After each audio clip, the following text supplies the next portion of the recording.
Welcome back, everybody. I hope you had a wonderful lunch break. You took the opportunity to reflect on some of the things you've heard this morning, and you are curious what's going to happen next. Earlier today, we looked at two topics. First, the structures that can make research and innovation faster and more efficient, and we also looked at how international cooperation in the different sectors is in the process of changing because of the different political power plays in the world. Now we turn to a topic that kind of brings these things together. It's security. Our third panel is titled Innovation for Security, Innovation through Security. And I'm a little nervous because Georg is still looking for somebody. Is everybody here? Yes, Niels Schmidt is on his way, and he'll be here in a second. And he said we should not wait. He's kind of almost here. So don't worry, we are in contact with him. He will be here in a second. So this panel will address the question of how Europe is positioned in the field of security-related research and what it will take, not only for research, but also for industry and politics to become strong in Germany and in Europe. I'm happy to also have a very exciting panel in this round. Georg Schütte will facilitate the panel, and he's here right now, Niels Schmidt, so I think we wait for him. So you can come sit with us. Welcome. I know you said we should start, but we decided to wait anyway. Yeah. Hello, Niels Schmidt. So I'm excited for this panel. Georg Schütte will facilitate it, and we will have on the panel Professor Dr. Tanja Brühl. She's president of the Technical University of Darmstadt. We will have Dr. Thomas Mason. He's director of Los Alamos National Laboratory in the US. We have Professor Dr. Christian Hummert, research director at Cyberagentur. Dr. Niels Schmidt, he's parliamentary state secretary at the Federal Ministry of Defense. And Dr. Chiara Pedersoli, she's CEO of OHB Systems in Bremen. Welcome to all of you, and the floor is yours, Georg.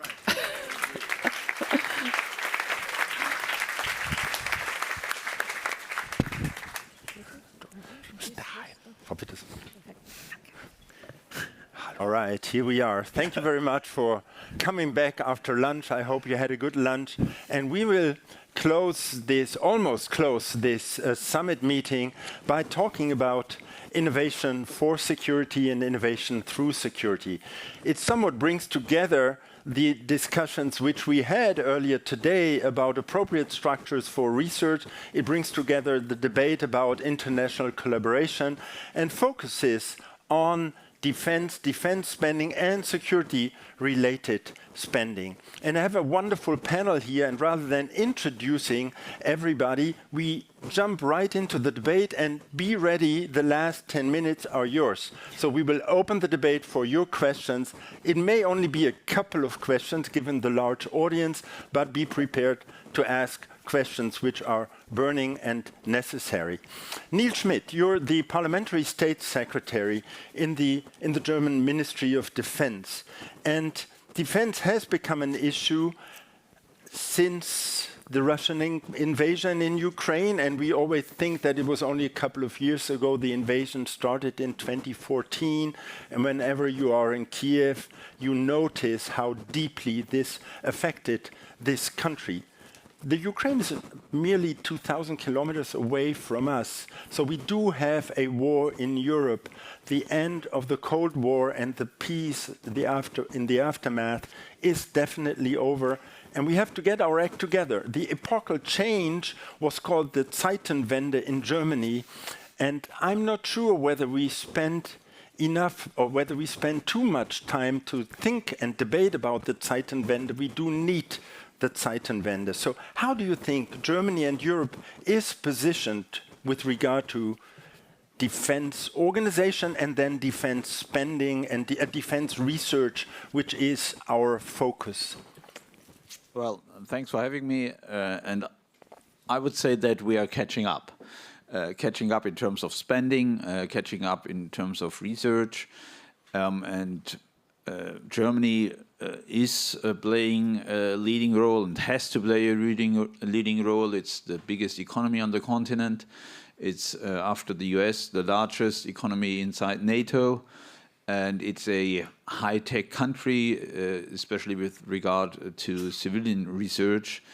And if you look at the LISBO goals, Germany has already attained the 3% of GDP target set by the EU. And it has a wide network of applied research institutes, some of them also very active in the field of military research. And my ministry, the MOD, is involved in subsidizing research done at inside the Fraunhofer network, and also with the DLR, the German Air and Space Research Institute. Looking at Europe, you need to understand that the push primarily came from the reorganization on the Commission level, with Kubilius being introduced as Commissioner for Defense, which in fact is Commissioner for the industry of defense, because in the EU system and with the existing treaties, the Commission has not so much to say in the field of defense and security policy properly. This is still very much the intergovernmental pillar of the EU system. And I think this also hints at a major challenge for us policymakers in the EU context, meaning that we, of course, cherish the efforts made by the Commission, but when it comes to funding and implementation, very much will be dealt with the EDA, the European Defence Agency, and intergovernmental cooperation among national governments. This is the way forward, because I do not see any treaty change or amendment happening soon within the EU context. But the fact that Germany and other European nations are largely increasing their defense budgets gives a lot of maneuvering space for new technologies to be supported. And I've just come from the Bundeswehr conference, the Bundeswehr's Commanders Conference, and at the occasion of which Minister Pistorius announced a steep increase in the R&D related part of the defense budget to be implemented in the upcoming years here in Germany. Thank you very much. Christian Hummert, you're the research director of a fairly young organization that tries to work at the interface between the defense forces and the defense ministry on the one hand, and on the other hand, research institutes. Your cyber agency was founded by the Ministry of Defense and by the Ministry of the Interior. How does work at this interface look like? And how does it look like if you put yourself into the shoes of other European observers?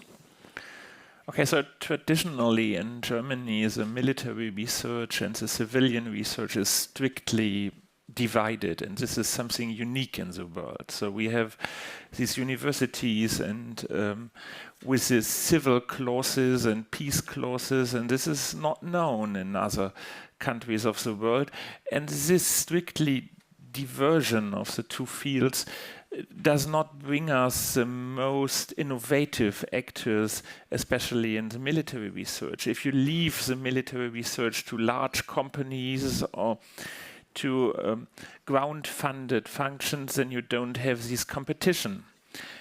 Now we see it's strongly opening up, and universities, but also startups, want to invest in this defense field, and there's much more openness than we had before. But this brings new challenges, because to do dual-use research or military research also needs some security. So research security is a big field to think of, and to be honest, Germany is not very strong in research security, or to be even more honest, we are very, very weak in research security. So we have all these new actors in this field, and we need to address them, and we have to be more competitive, more innovative, have these startups, have these research institutes that open up for these fields of research. I think Cyberagentur is a small beginning to do this, because we have these challenges and these competitional research funding, but compared to the huge amounts of money which goes into regular research and regular military research, this is just a drop on a hot stone. Thank you very much. Thomas Mason, you're the director of the Los Alamos National Laboratory, the largest national lab in the United States, 18,000 people, a budget of $5 million US. You probably heard the minister this morning who said we shouldn't be too self-centered, we shouldn't be too humble, we should be more self-confident. Is there reason for self-confidence in Europe from an American perspective? In the last debate on research security, we heard that the current election results in the United States and the new US government was a sort of wake-up call for Germany. Have we woken up already from your perspective? Let's see. Before the last election, I was at a conference where we were talking about the NATO nuclear deterrent.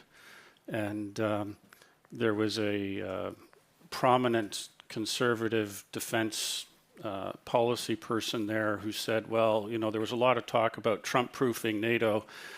And she made what I thought was a very good comment, which was whenever people talk about Trump-proofing NATO, they're talking about what European countries in NATO should be doing anyway, regardless of what happens. So, you know, it is, as the minister said, we're in a very different security environment than we were perhaps 10 years ago.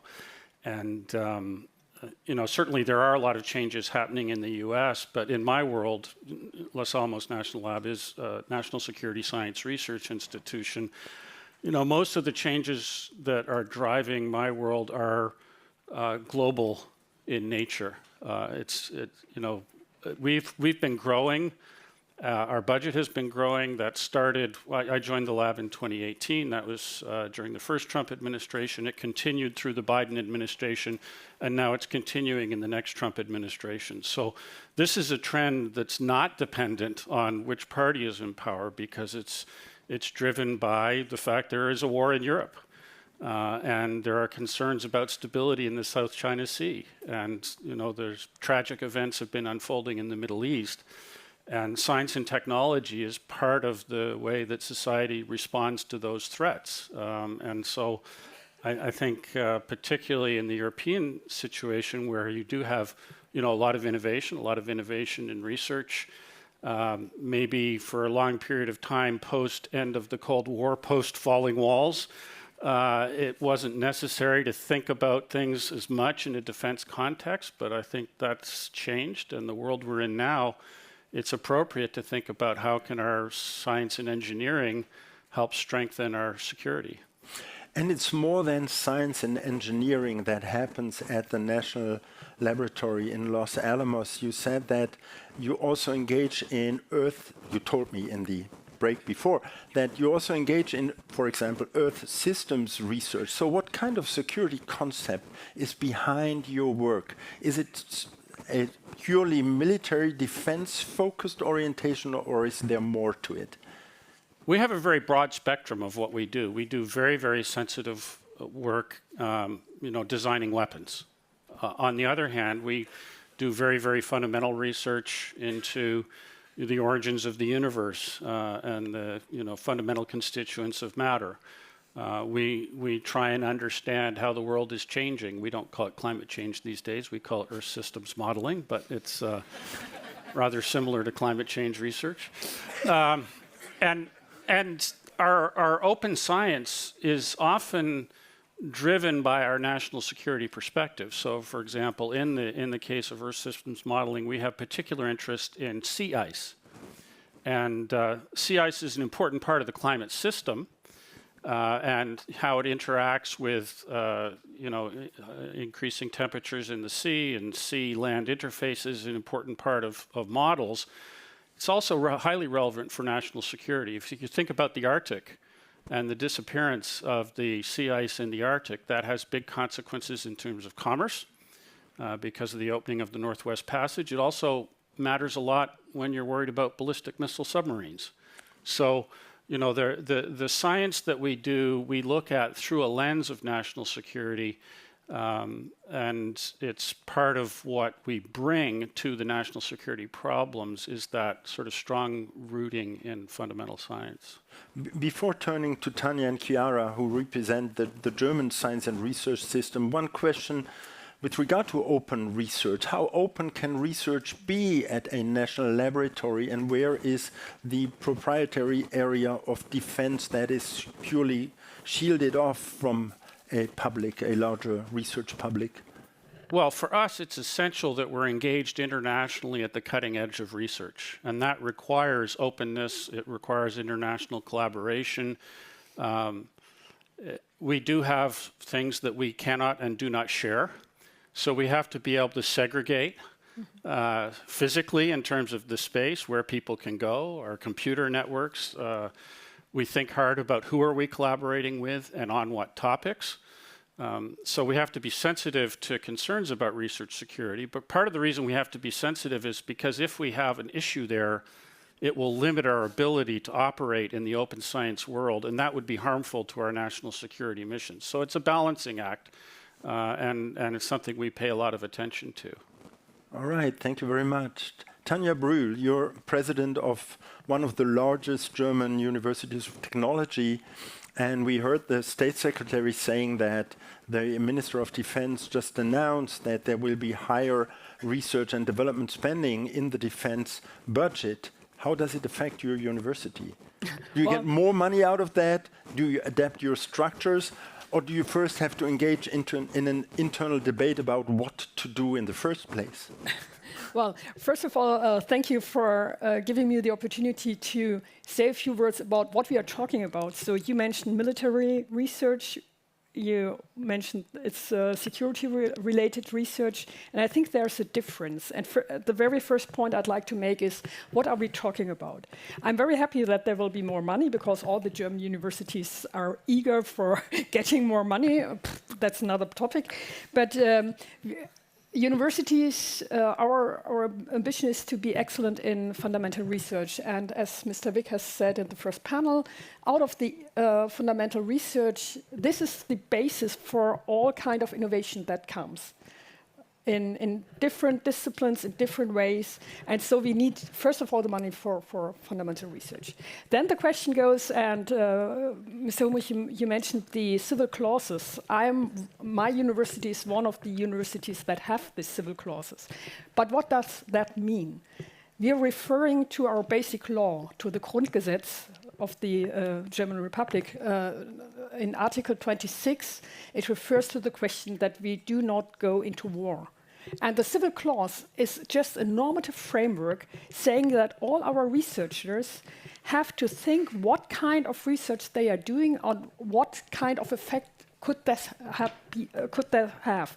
So we have the academic freedom, we have Article 5.3, so everyone can do whatever he or she wants to do in the end. But I think due to our history as Germans, we have to have this normative framework in order to, and this was part of the panel, and for the second panel, we have to ask with whom we are cooperating, for which purpose, and what kind of openness is there.